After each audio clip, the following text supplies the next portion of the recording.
müharibədə gördük. Amma bu cəmiyyətin başqa qayğıları da var axı. Bu cəmiyyətin qayğıları var. Bu insanlar dolana bilmir. Gənclər xoşbəxtliyi Azərbaycanda tapacağına inanmır. Bu dəqiqə minlərlə Azərbaycanlı gənc green card gözləyir ki, bəlkə mən green card udam, bəlkə gedərəm xaricə, bəlkə gedərəm onda xoşbəxt olaram.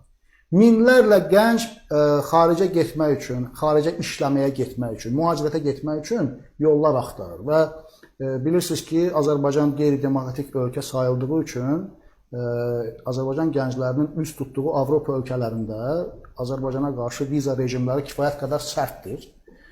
Heç də hər gənc bu vizanı ala bilmir. Sizi inandırıram ki, əgər Gürcüstandakı kimi bu vizanın alınması asan olsaydı, Azərbaycanda indi tutaq ki, ayda 10 bin, 15 bin gənc gedirsə, bəlkə də 100 bin, 150 min gənc gedərdi xaricə. Çünki çox getməyən insanların böyük əksəriyyəti getmək imkanı olmadığı üçündür. Yəni viza almaq çox çətindir. Hər adama viza vermirlər. Viza almaq bahadır. Xaricdə gedib işə girmək üçün də bir çox başqa prosedurlar nəzərdə tutulubdur. Azərbaycanda da onu keçmək üçün hər adam bacarmır. Yəni ölkədə bu problemləri həll etmək lazımdır ki, insanlar xoşbəxtliyi xaricdə axtarmasınlar. Öz dövlətində özünü xoşbəxt saysınlar. Dünyanın normal ölkələrində, yəni keçmişdə bizim kimi SSR-nin tərkibində olan Litva kimi, Estoniya kimi ölkələrdə təqaüdçülər, pensionerlər öz təqaüdü ilə tətilə gedirlər. Dünyanı gəzirlər. Bizdə təqaüdçülər öz təqaüdü ilə heç dərman ala bilmirlər, heç dərmanına bu pulu çatdıra bilmirlər. Yəni biz demirəm ki, Azərbaycanı biz Almaniya ilə müqayisə eləyək, demirəm Amerika ilə müqayisə eləyək. Biz Azərbaycanda insanların heç olmasa Litvadakı kimi, Estoniyadakı kimi yaşaması üçün bir iş görək.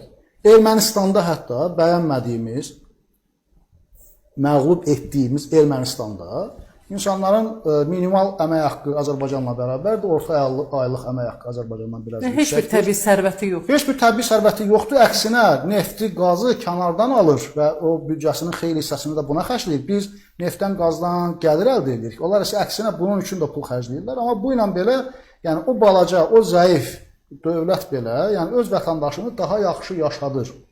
Təəssüf ki, Azərbaycan hakimiyyəti insanları yaşatmaq əvəzinə bu qıraqda insanların maraqlarına uyğun olmayan, cəmiyyətin maraqlarına uyğun olmayan problemlər yaratmaq və onları dırnaqarası həll eləməklə sadəcə gündəmin əsas problemlərin üstündən yayındırması ilə məşğuldur. Ümumiyyətlə, Mustafa bəy, belə